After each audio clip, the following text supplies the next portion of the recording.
Hey, it's Yusuf Torpov here from Central Ireland in yet another video examining the Iceberg Theory as it relates to Todd Field's extraordinary screenplay for Tar, the 2022 film starring Kate Blanchett, and examining exactly why this technique pioneered by Ernest Hemingway results in repeat viewings and repeat readings of the script. Last time I pointed out that this film has three different openings.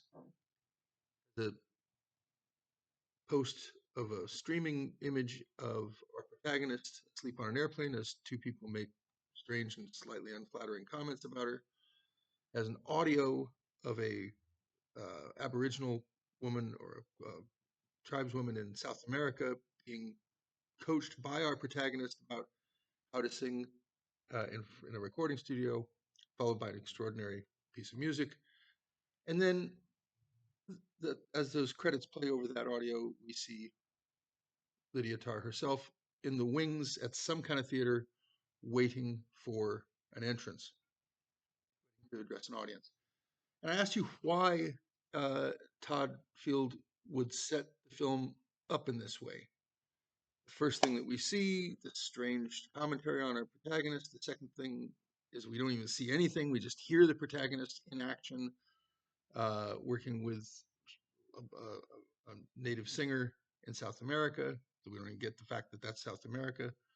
That's a flashback in terms of the story. We don't really see that anything that happens in South America during the course of the film. And then this image of her getting ready, presumably we would think the first time to go out and conduct a symphony, because we know this is a film about a conductor.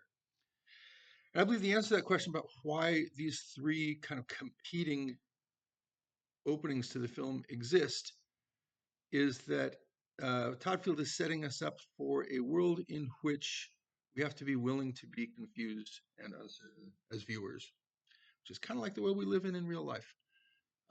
This is a world where we have to test theories about what we're seeing, remain a little bit confused, compare evidence from previous scenes, try to find connections, not really get spoon fed anything about what the connections are, and certainly not get any explanation from some narrator figure or from some particularly obvious plot twist.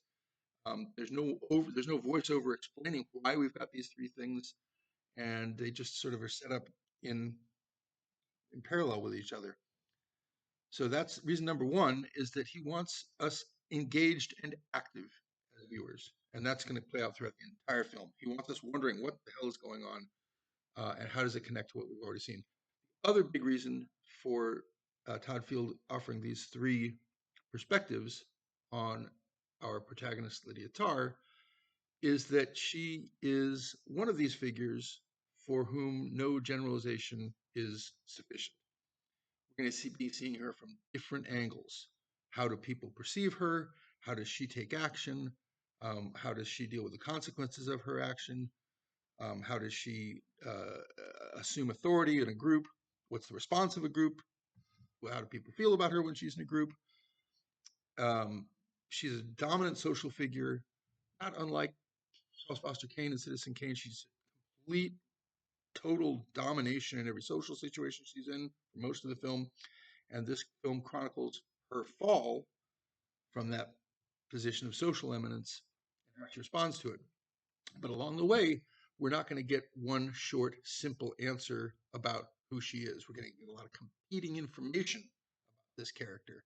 We're going to have to make up our own minds and again, be engaged with the film to decide who this is we're really looking at.